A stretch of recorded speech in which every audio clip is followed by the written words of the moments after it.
enjoy the show, play on my channel.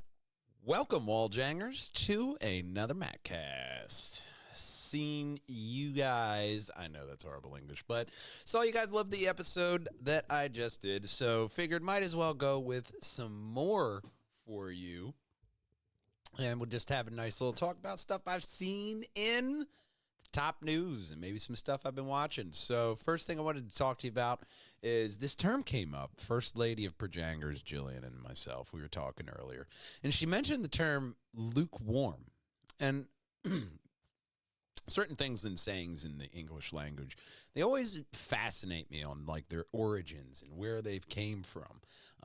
So the term lukewarm is a compound word where the luke part comes from the mid-English word luke, which means tepid or slightly warm.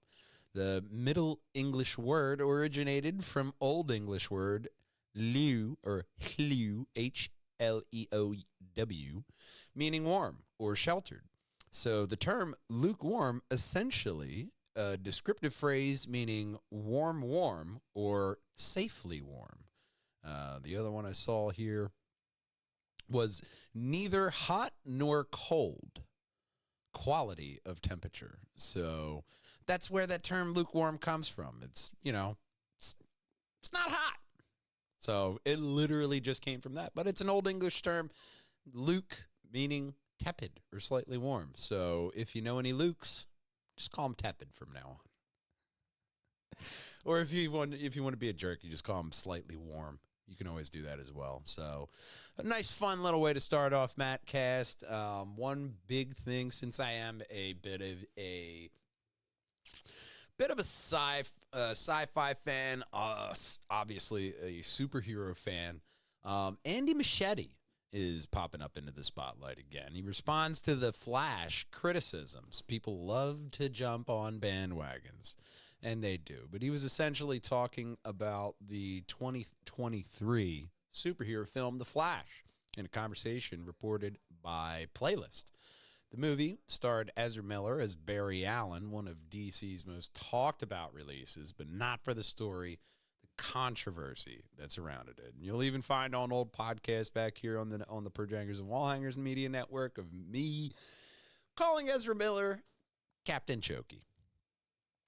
Because he choked a person. He broke into their house to other people, and he did a whole bunch of stuff, which really surrounded that film in controversy, because I think sometimes you have these actors out there, and they're not all the way right. And maybe a lot of them out there like that, but some you get like the stuff we had with Ezra Miller being so legally in trouble.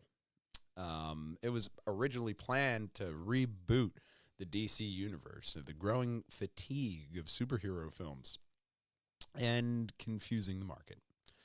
Looking back, Machete said he has no regrets about the film and still feels proud of what he and his team made.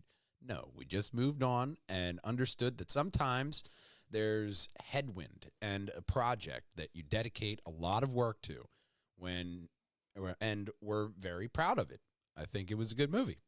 He also talked about the negativity around the film grew online, even from people who hadn't seen it. A lot of people did not see it, but you know how things are these days.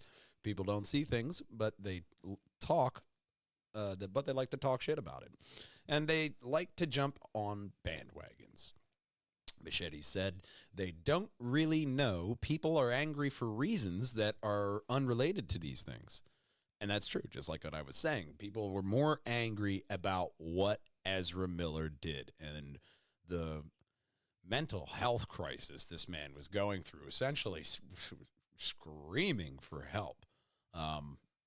Hopefully, from what I've seen online, he's repentant and he is actually trying to move past it. So if that's the case, good for the dude. But at the time, that crapped all over DC's chances of even having an inkling of rebooting. He went to the James Gunn stuff, where some people are not happy with James Gunn. I'm a James Gunn fan, and even I'm still kind of wary where he's going in the future. Some talks about people buying Warner Brothers, so to where original hopes, even from me on the network, when people were talking about the DC Discovery merger and bringing in James Gunn and all of this, having it seen as a blank slate for people to go off of. And we did get that blank slate. That was James Gunn. He tried to give us what he could with the few projects that he has put out so far. Because like he said multiple times in interviews, that he's not going to put out a project that doesn't have a good script. And if it doesn't have a good script, they go on with something else that does. And they're making it fit. So I think there's still room in the James Gunn verse for what plans he has in the future. For the love of God, somebody release that damn Lanterns show. You know what I'm saying? Don't let any of this stuff stop Lanterns from coming out. I really want to see where they go. Because I saw something online that was saying the Lanterns is going to be about the original, Gold Age, or Silver Age, rather, Green Lantern, going missing and dying. And how James Gunn says salvation and Rick Flag and Lex's relationship, all that is going to be explored in the future. I think with the Green Lantern Corps, which are essentially the Galactic Cops, that kind of falls right in line with, them starting to find out what's going on. Hal Jordan and Jon Stewart, getting them as live action on camera, I think is perfect. The casting, chef's kiss. Just released the show. So whatever the misgivings about DC, just let the man speak until we see a good Green Lantern. Give him the chance. That's all I'm asking. After that, do whatever you want with DC. Restart it, reboot it. Hell, the comics have done it multiple times. So why not? It's not unprecedented. Just keep restarting until you get something that people like and that keeps working. So that's kind of the entertainment section that I found here in the news. We started off with lukewarm, but I fucking always love these. And this is the world's oldest joke. Was recorded nearly 40, maybe even going back 40,000 years. But what they found was 4,000 years ago in ancient Sumeria. The one linear found on a clay tablet reads, "Something which has never occurred since time immemorial. A young woman did not fart on her husband's lap." So it's a 4,000-year-old joke.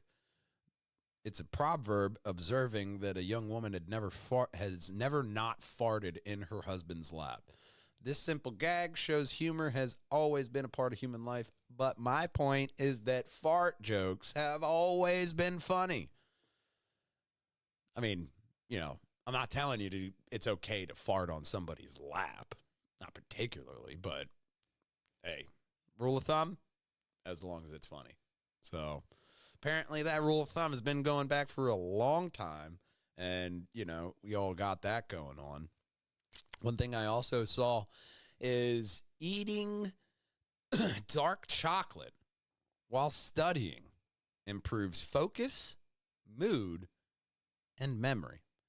And of course, if you need to focus and you need that chocolate, you can always hop on over here, facebook.com/Pajangers Treats, or you can hop on over to Pajangers Treats on our website, which is pjandwh.com/Pajangers Treats, all one word. And that's where you're going to go right here. And you'll find all of our chocolatey and deliciousness right here. We also have hard candy and a bunch more stuff coming to you with baked goods and stuff. So always pushing the bar over here at Pajangers Treats. Contact us for your dark chocolate fix, because dark chocolate while studying improves focus, mood, and memory. So my wall-janging fans, if you are a dark chocolate fan, contact us. We'll get you hooked up with that dark chocolate that you need to study right and pass that test. Because future Pajangers definitely need all the enhanced oxygen delivery and support better communication between brain cells. Small amount of caffeine or theobromine Probably said that right. Provide gentle stimulation, helping you stay alert without feeling jittery.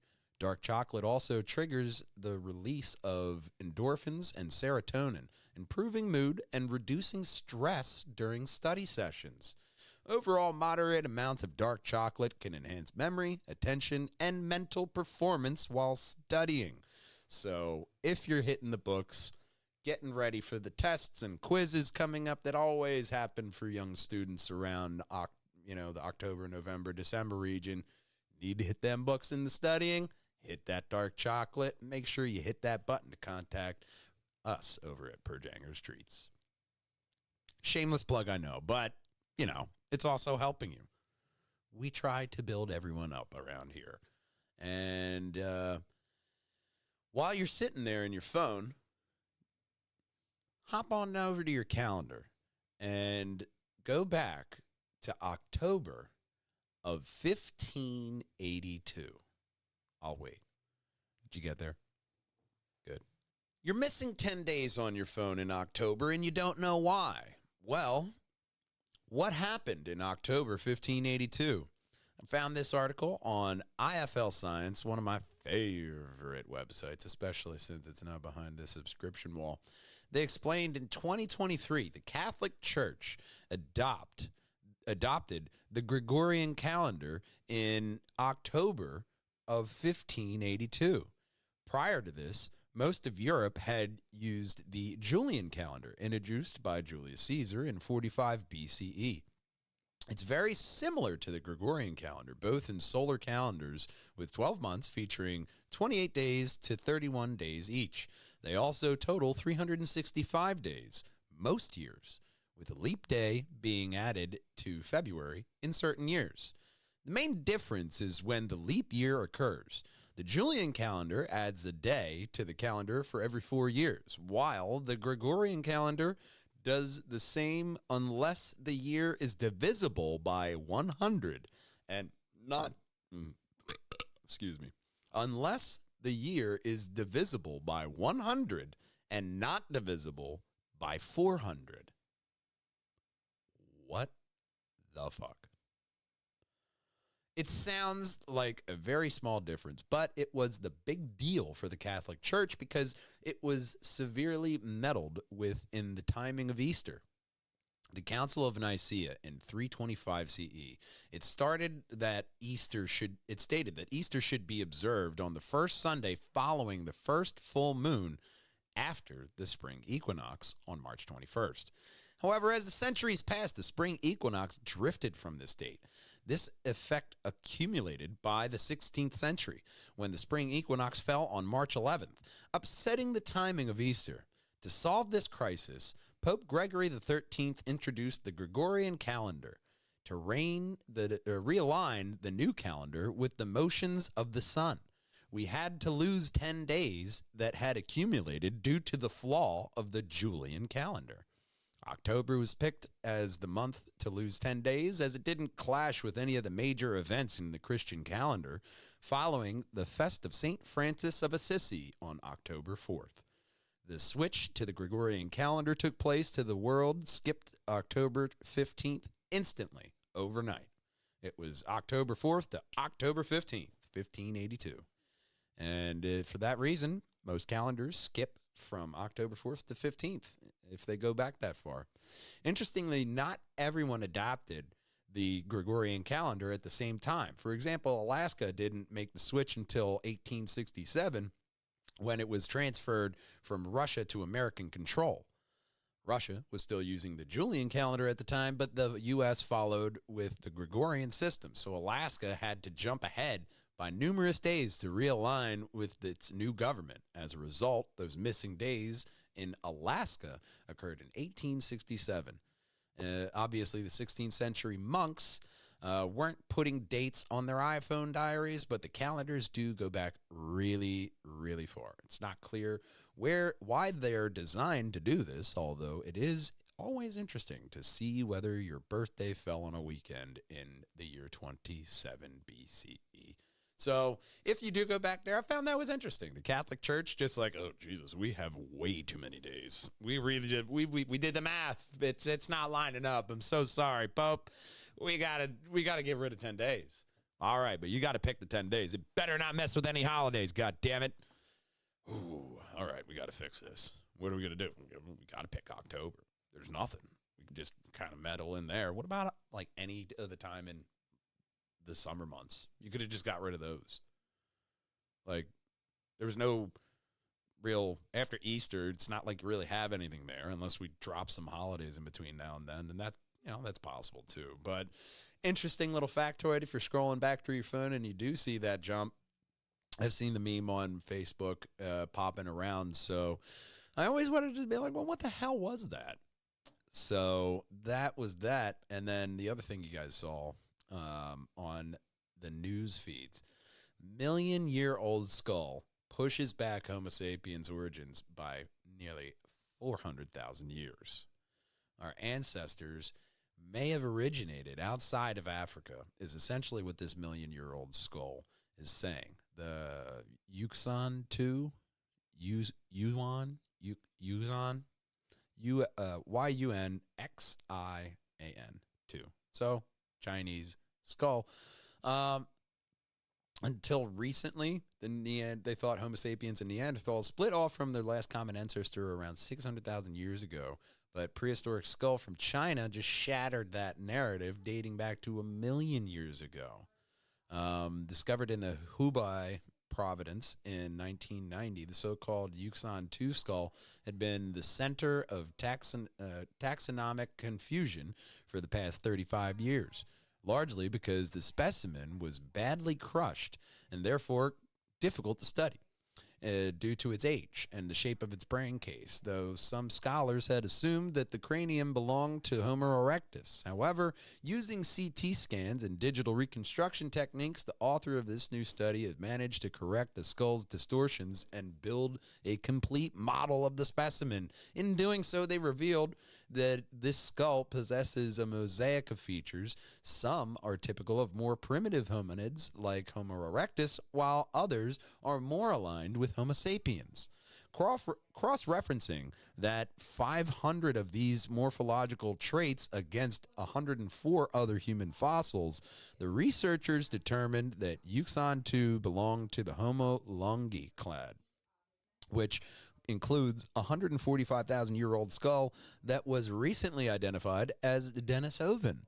However, the Yuxan 2 itself is not Denisovan, but probably sits near the base of the lineage that gives rise to the enigmatic species. What's more, while Denisovans and Neanderthals were previously thought to be sister lineages, the team's analysis indicates that Homo longiclad is in fact the sister group to Homo sapiens. Because this skull is about 1 million years old, by definition, the Homo longiclad must be about 1 million years old at minimum, the study's author, Professor Chris Stringer, says to IFL Science. And that in turn implies that if sapiens and Neanderthals had already branched off, then their groups must be equally or even older in their origin. In other words, Homo sapien groups must have emerged more than 1 million years ago, which is around 400,000 years earlier than certain genomic models suggest. Overall, the researchers estimate that our clade originated about 1.02 million years ago, while Homo longi group dates back to about 1.2 million years ago. Interestingly, Homo longi group also encompassed the Homo ancestor, which is represented by 850,000-year-old fossils from the Jesus, this is a hard one for me. Atapuerca in Spain. Hopefully got that right. Geographically, then, early members of this clade spread across the entire length of Eurasia, suggesting that the group may have emerged outside of Africa.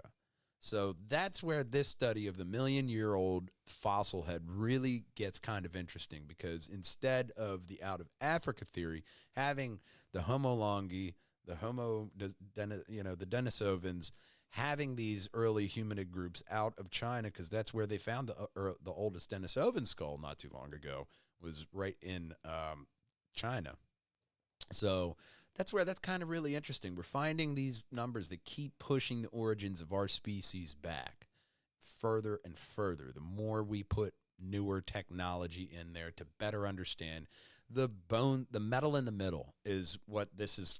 They were called. They said that they had a lot of in archaeology is where they get like a bone and they can't really say where it's from.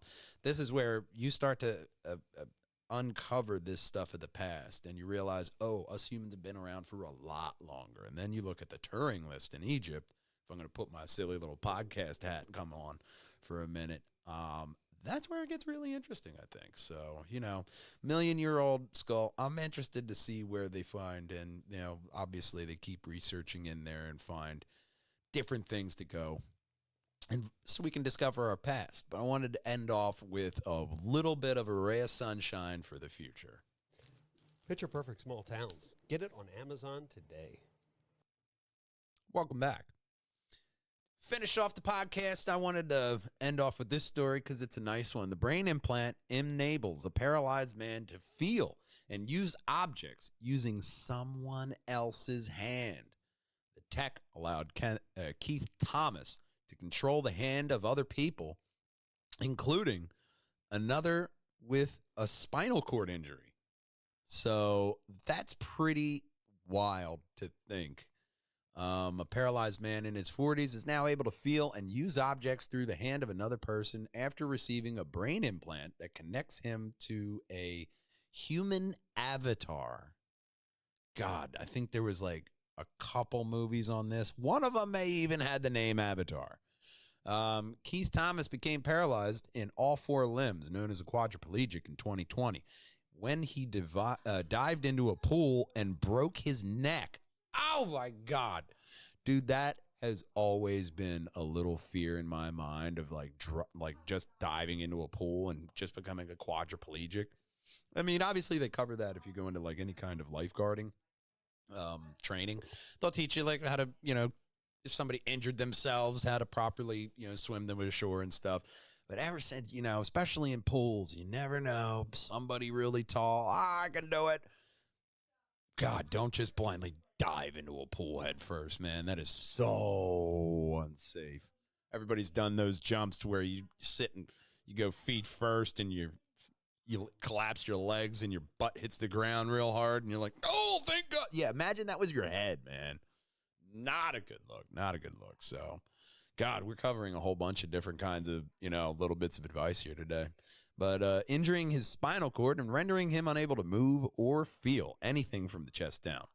In 2023, he received the first of its kind brain implant that utilized artificial intelligence and non-invasive electrodes to reconnect the bridge between his brain and his body, partially restoring movement and sensation in his hands.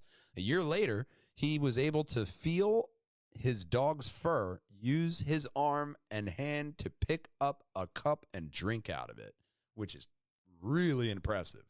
To where, the work that you see, like the Christopher Reeves documentary on HBO Max with and stuff like that, that they've actually made it this far in that field is so crazy. But this man, just from an external implant, this isn't like, let me go in there and start meddling about. This is outside the skull, and now this guy can feel his dog's fur and pick up a cup and drink out of it.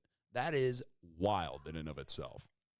And outside of the lab, where he wasn't connected to the computer, he had also regained some sensation to his arm and wrist. So now even outside of the lab, he's still regaining some kind of feeling and sensation in there where it wasn't before, because the human body is amazing and it always finds a new way to adapt. Sometimes it just needs a little, Kickstarter to help it go. Now, as described in the pre-printed, I'm not a doctor, obviously, but I just love this shit. It's so interesting to look at these nice and, new technological facts, old facts that they're rediscovering stuff and rediscovering stuff for the future. Quadriplegics, that used to be like a hell sentence for you, even if you did survive something like that to where you couldn't move or feel things from like your chest down. That is terrifying thought if you sit and think about it. But once you're out of your brain spiral, now, as described in a pre-printed study, that this is yet to be peer-reviewed. So take it with a grain of salt. But even just that regaining sensation in the arms and wrist, I really find kind of impressive. Thomas's brain implant has allowed him to control the movement of other people's hand to pick up and use objects and feel them too.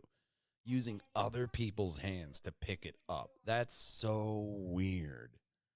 That's so odd. But one element of the study involved non-disabled woman acting as Thomas' avatar hooked up with electrodes and forced sensors in experiments where were blindfolded. Thomas was successfully able to control the woman's hands not only to open and close, but to also grasp objects and feel enough sensation to tell the difference between them two. That is so sci-fi. It's crazy.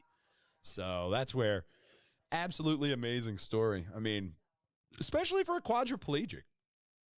As a quadriplegic, I'm not, but when you're a quadriplegic, I think that just seems like such a dark hole to be in. You can't really assume that you know how that person feels. But I'd like to think that after this guy's feeling hopeful. You have sensation back in your arms and wrists.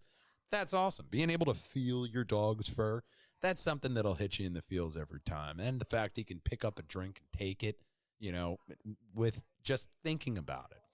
That's awesome. So hopefully this field continues to advance and propel itself forward, because that's something that I think it's a little bit of hope that not just quadriplegics, but anybody, even just like a person like myself sitting here, thought spiraling out and be like, man, what if I was a quadriplegic? How would I do like anything in my life? You don't really have to worry about that because science is on it. So, get on them stem cells, get on them 3D printed organs and stuff. Let's get that sci-fi nature up there. We're coming up close to 2030, people. You got some deadlines to hit before sci-fi science fiction starts to look like, not anywhere close to being science fact, but we're getting there. We're getting some flying cars and stuff. So I guess it can't be too overly critical. But another Mattcast in the can for you guys. A couple little bits of interesting news. I'm working on getting silly little podcasts back together so we can have a more, a little bit more of a fun atmosphere on stories like this. I'm talking to Michael Florio, my co-pilot, and that. Obviously, looking for more independent content creators and comic artists out there for more tales from the hunted with myself and Frank Percy. Going to be reaching out to some people so we can get some more Tales of the Hunted podcast out here for you folks. And, of course, the Lug Nuts podcast just went out. Going to be putting out some more reels out there for you from all shows. And I do have I could see the end sights in from down in the horizon on the Lug Nuts podcast, Elko or Bus special. We will be finishing up that documentary and then working on other projects as well. A lot of interesting, exciting stuff coming from us here at Projangers and Wall Hangers, and I can't wait to tell you all about it, and we can share that when we can. But one thing I want you to do is to like and subscribe, comment below. Let me know what you think about these articles, man. Maybe you're a quadriplegic and you want to, talk about how this surgery is, this brain implant's helped you. Maybe you find that million-year-old skull fascinating or full of baloney. Linky will let you know, too. And, of course, until we see you next time, I like to end off this podcast the same damn way. And that's that. I love you. I miss you. And I'll see you next time, Wall Jangers. Until then, game on! Bye. Hello, Wall Jangers, my old friends. The mic stand sounds like a truck again. Getting set up. Hi. Well, I guess technically this is the end credits.